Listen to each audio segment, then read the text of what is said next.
नमस्कार, मी देविता राणी. एडीएन बातमीपत्रात आपले स्वागत. आज दिवसभरात घडलेल्या घटनांचा आढावा आपण घेणारच आहोत.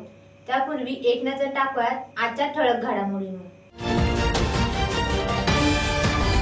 लोकसभेची जागा महायुतीत भाजपला सुटावी अशी आमची धारणा असल्याचे भागवत कराड यांचे प्रतिपादन. पक्षाकडून उमेदवारी मिळणार असल्याची अपेक्षा कायम. महाविकास आघाडीकडून चंद्रकांत खैरे यांचे नाव जाहीर होताच त्यांचे राजकीय शत्रू राजेंद्र जंजाळ निवडणूक लढवणार असल्याची माहिती सोशल मीडियावर जोमात. आता सविस्तर बातम्या. मागील 3 वर्षापासून भाजप या लोकसभा मतदारसंघात काम करत आहे. औरंगाबाद लोकसभेसाठी ही जागा भाजपाला सुटावी अशी इच्छा केंद्रीय अर्थ राज्यमंत्री भागवत कराड यांनी पुन्हा एकदा व्यक्त केली आहे. छत्रपती संभाजीनगर शहर हे मराठवाड्यातील महत्त्वाचं शहर आहे, मराठवाड्याची राजधानी आहे आणि ही लोकसभा महायुतीने जिंकावी म्हणून आमचा प्रयत्न आहे. अर्थात महायुतीचा घटक पक्ष म्हणून भारतीय जनता पार्टीच्या माध्यमातून या पक्षातर्फे मागच्या 3 वर्षापासून आणि मी स्वतः वैयक्तिक 5 वर्षापासून या मतदारसंघात काम करतो.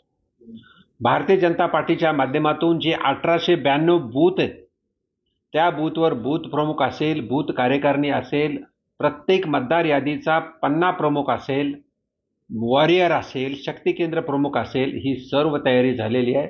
साधारण 15 ते 20 हजार कार्यकर्त्याची टीम आज भारतीय जनता पार्टीची तयार आहे. त्याहीपेक्षा साधारण 11 ते 12 लाख लाभार्थी या मतदारसंघामध्ये जे आहेत त्यांच्यापर्यंत आम्ही पोहोचलेलो. म्हणून ही जागा भारतीय जनता पार्टीला सुटावी अशी आमची धारणा आहे, इच्छा आहे.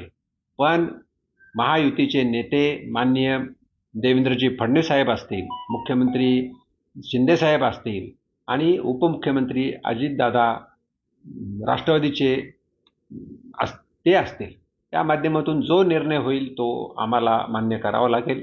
कारण माननीय प्रधानमंत्री मोदी साहेबांची ज्या 3री टर्मची ज्या दिवशी शपथ घेतील त्या दिवशी या संभाजीनगर लोकसभेचा खासदार हा मोदी साहेबांच्यासाठी हात वर करणारा पाहिजे.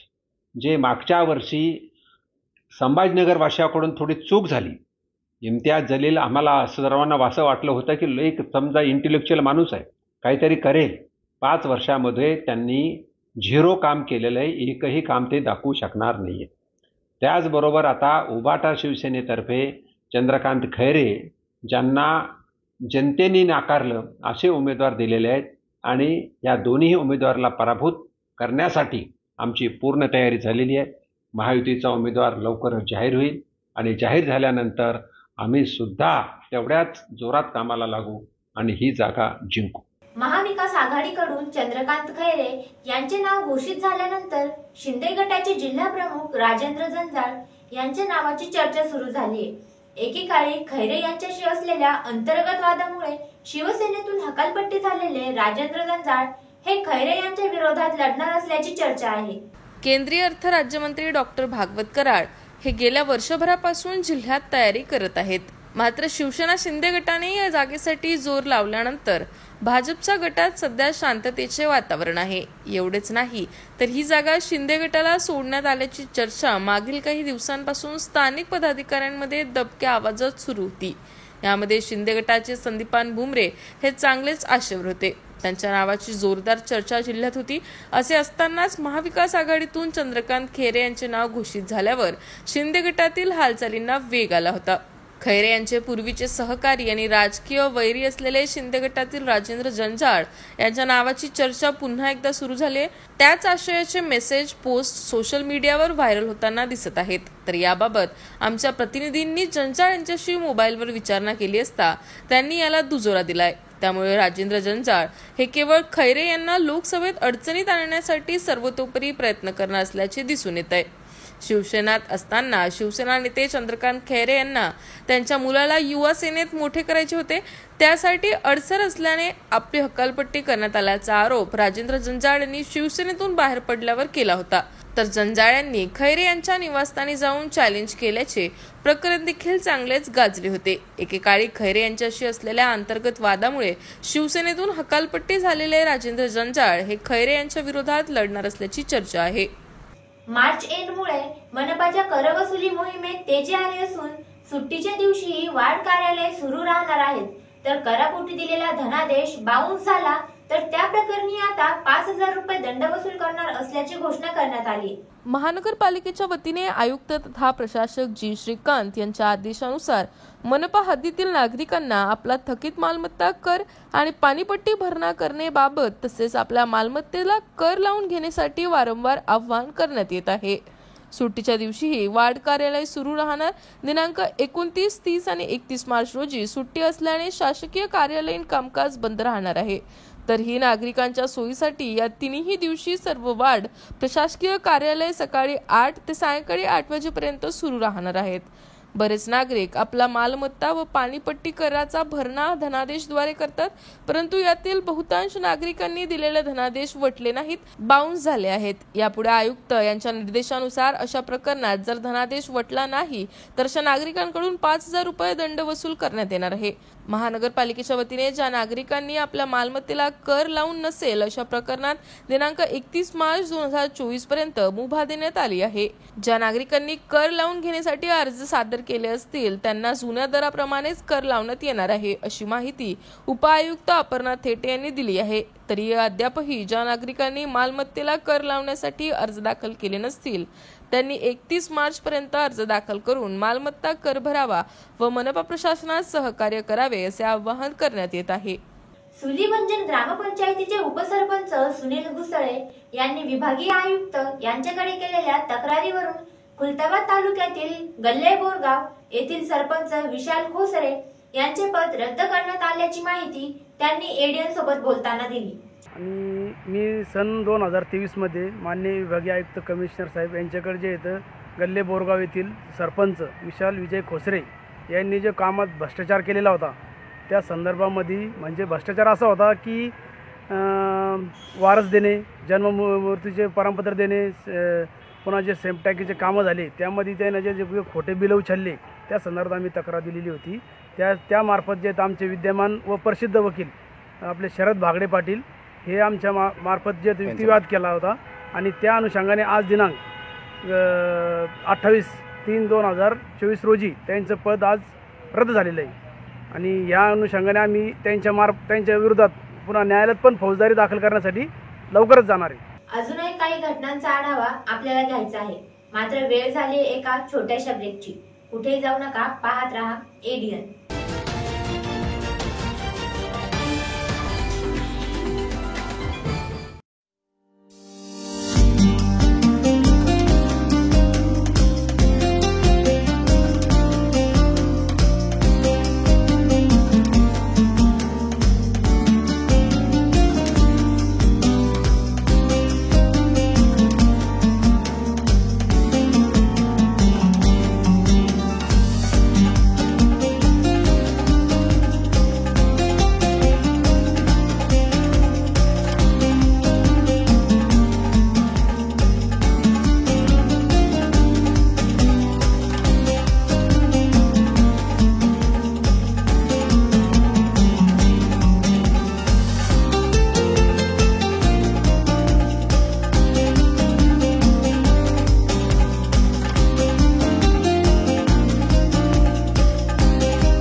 दिवाळी धमाका. छत्रपती संभाजीनगरमध्ये प्राईम लोकेशनवर आलिशान 2 BHK row houses. Beed bypass road Satara परिसर पासून फक्त 200 मीटरच्या अंतरावर. हिवाळी पाटील लॉन्स पासून फक्त 400 मीटरच्या अंतरावर. आकर्षक किमतीत रो हाऊसचे मालक व्हा आणि आकर्षक बक्षिसे जिंका. किंमत फक्त 51 लाख पासून पुढे. विकसित क्षेत्रात अधिष्ठान आहे. वैयक्तिक रो हाऊस साठी प्रशस्त पार्किंग, त्याचबरोबर private garden, video door bell, सौर सिस्टीम. जागेचा पत्ता प्लॉट क्रमांक 14P152425P बीड बायपास सातारा परिसर छत्रपती संभाजीनगर औरंगाबाद. खरेदीसाठी आमचा कॉन्टॅक्ट नंबर आहे 9860056488. सर्व बँक कर्ज उपलब्ध आहेत. अटी आणि शर्ती लागू. मस्त मास्क पहना रे तूने. Thank you sir. वो जान बचाने के लिए पहनना पड़ता है ना सर. रेडीमेड है या टेलर मेड है? ऑनलाइन ऑर्डर किया है सर. एक और है क्या? है ना सर. देना. बहुत मस्त लगे आपको. ये ना सर. सर ना भाई, जान बचाने के लिए बाइक चलाते वक्त सिर्फ खोपड़े पे मास्क पहनेगा तो खोपड़े को कौन बचाएगा? समझ गया सर. हेलमेट ऑनलाइन ऑर्डर कर, वरना हमेशा के लिए ऑफलाइन हो सकता है. Okay sir. ये ले. चल हम ये भी ऑनलाइन भर दे. हेलमेट पहने, ट्रैफिक नियमों का पालन करे, जिंदगी के सफर को सुरक्षित रखे.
ब्रेक नंतर आपले पुन्हा एकदा स्वागत.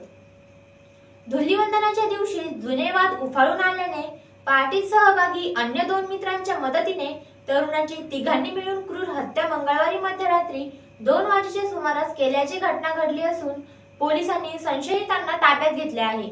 धुलीवंदनाच्या दिवशीच जुने वाद उफाळून आल्याने पार्टीत सहभागी अन्य 2 मित्रांच्या मदतीने चेतन संजय गिरी या तरुणाची तिघांनी मिळून क्रूर हत्या केली.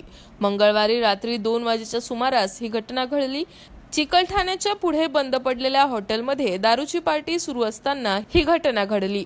MIDC सिडको पोलिसांनी संशयित पवन मिसाळ आणि नवनाथ दहीहंडे यांना ताब्यात घेतलाय, तर आणखी एकाचा शोध सुरू होता. घटनेत जखमी अमोल ताठे यांच्यावर उपचार सुरू आहेत. फायनान्स कंपनीचे रिकव्हरी काम करणाऱ्या चेतनची अमोल आणि नवनाथ दहीहंडे सोबत जुनी मैत्री होती. अमोलने काही महिन्यांपूर्वी जालना रस्त्यावरील हॉटेल सुगरणच्या मागील बाजूस बंद हॉटेलची जागा भाड्याने घेतली होती. पार्टी सुरू असताना विनोदने चेतन सोबत हसत सेल्फीही काढला. फोटो काढल्यानंतर पुन्हा त्यांनी जुना वाद उकरून काढत चेतनला मारहाण सुरू केली. दहीहंडेने चेतनच्या डोक्यात दारूची बाटली फोडली. विनोदने त्याच्या पोटात चाकू खुपसला. यात प्रचंड रक्तस्राव झाल्याने चेतनचा तेथेच मृत्यू झालाय. या घटनेत अमोलही जखमी झालाय. या प्रकरणी पोलिसांनी आरोपींना ताब्यात घेतलंय. दिव्यांगांचा 5% निधी 31 मार्च अगोदर द्यावा, अन्यथा सर्व लाभार्थ्यांच्या वतीने 1 एप्रिल रोजी लेखा विभागात ठिय्या आंदोलन करण्यात येईल, असा इशारा MIM पक्षाच्या दिव्यांग सेलच्या वतीने मोहसिन खान यांनी दिलाय. असल में ऐसा है कि हमने जो है तो 9 तारीख के दिन 9 फरवरी को हमने यहाँ पर साकड़ी ऑपरेशन रखे थे और साकड़ी ऑपरेशन पे हमारी मांग ये थी कि 23-24 का वर्ष खत्म होने आ रहा 31 मार्च को, तो हमारा सिर्फ 4 महीने का मानधन जमा करे थे और उसके बाद में 8 महीने का रुका हुआ था. उसी मांगनी को लेकर हम जो है तो महानगर पालिका गेट के सामने एक साकड़ी ऑपरेशन रखे थे, लेकिन महानगर पालिका की ओर से हमको ये आश्वासन दिया गया था लिखित रूप में कि 31 मार्च से पहले हम सभी दिव्यांगों की 1 साल की निधि क्लियर करेंगे. लेकिन आज 28 तारीख हो चुकी है मार्च की, अभी तक भी कोई भी दिव्यांग के अकाउंट में 1 रुपया भी जमा नहीं हुआ है. इसीलिए हम कंटिन्यू चीफ अकाउंट ऑफिसर से मुलाकात कर रहे हैं और डिप्टी कमिश्नर से मुलाकात कर रहे हैं, सभी से मुलाकात कर रहे हैं. सभी हमको ये कह रहे हैं कि 31 मार्च तक आपका काम हो जाएगा. लेकिन अभी तक आज 28 तारीख का कंटिन्यू 2-3 दिन छुट्टी आ रही है. जब भी हम इनको मिल रहे हैं तो ये बोल रहे हैं हमारा ऑफिशियल वर्क चालू रहेगा. तो 31 मार्च तक के अगर ये लोग हमारा काम नहीं करते तो हमको बावड़े साहब ने ये कहा है कि 100 लोगों को जाकर हमारे कैबिन में बैठाना। सिडको टाउन सेंटर परिसरातील न्यू शिवमुद्रा ऑफसेट प्रिंटर येथे आग लागल्याची घटना गुरुवारी दुपारच्या सुमारास घडली होती। सदर माहिती मिळताच अग्निशमन दलाच्या जवानांनी आग आटोक्यात आणली। सुदैवाने यात जीवितहानी झाली नाही। सिडको टाउन हॉल सेंटर परिसरातील न्यू शिवमुद्रा ऑफसेट प्रिंटरला आग लागल्याची घटना गुरुवारी दुपारच्या सुमारास घडली। सदर माहिती मिळताच अग्निशमन दलाच्या जवानांनी घटनास्थळी दाखल होत थोड्याच वेळात आग विझवण्यात आली। सदर कामगिरी अग्निशमन केंद्र अधिकारी राजू सुरे, उप अग्निशमन केंद्र अधिकारी संपत भगत, ड्युटी अधिकारी हरिचंद्र पवार, अग्निशामक जवान दीपक लव्हाळे, लालचंद दुबेले, अनिकेत लांडगे, वाहन चालक विनोद तुपे यांनी यशस्वीरित्या पार पाडली। सुदैवाने यात जीवितहानी झाली नाही। पुन्हा एक नजर टाकूयात आजच्या ठळक घडामोडींवर। लोकसभेची जागा महायुतीत भाजपला सुटावी अशी आमची धारणा असल्याचे भागवत कराड यांचे प्रतिपादन। पक्षाकडून उमेदवारी मिळणार असल्याची अपेक्षा कायम। महाविकास आघाडीकडून चंद्रकांत खैरे यांचे नाव जाहीर होताच त्यांचे राजकीय शत्रू राजेंद्र जंजाळ निवडणूक लढवणार असल्याची माहिती सोशल मीडियावर जोमात। याचबरोबर हे बातमीपत्र इथेच संपलं। पुन्हा भेटूयात पुढील बातमीपत्रात। तोपर्यंत पाहत राहा आपल्या हक्काचं बातमीपत्र एडीएन।